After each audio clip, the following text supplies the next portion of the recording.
What I really get out of doing the work that I do with Cooperative Extension is when I see the changes happening, when I see the people understanding all the concepts and putting them to practice for their animals so that their animals and themselves have a better life together.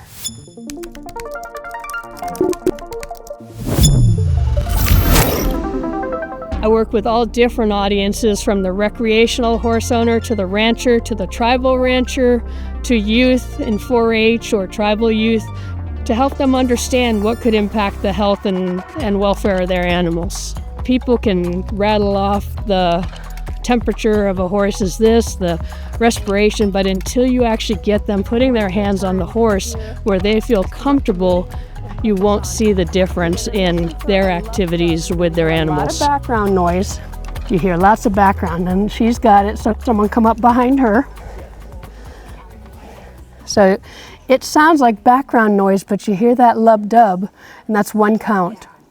And so when you're doing the respiration, you can do it, you can time it or have someone else time it for 15 minutes or 15 seconds. Extension is kind of sometimes termed the best known secret, but when you talk to people about it, then they're like, oh, I know, I've been at those symposiums, or my youth are in 4-H and everything else. So just getting the words out and helping them understand that we are there and that we provide solid research-based information. Refresher, reminder, and we always get asked, do it again. All the way down, and then the white line is all the way even.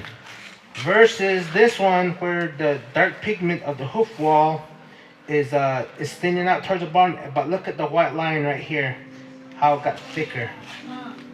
So this is actually, I found the case at our National Extension Horses meeting. We do everything from develop podcasts to infographics to online courses, even trainings for 4-H for their horse hippology contests and everything else.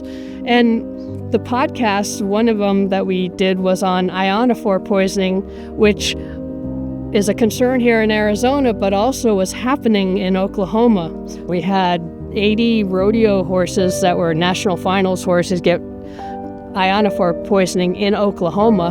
And so the Oklahoma extension agent and myself and some others worked together to create a podcast, and we were able to use national information to bring the point home so that people that are doing their own research on the internet, which can be a little scary at times, could find research-based information through our Cooperative Extension lines.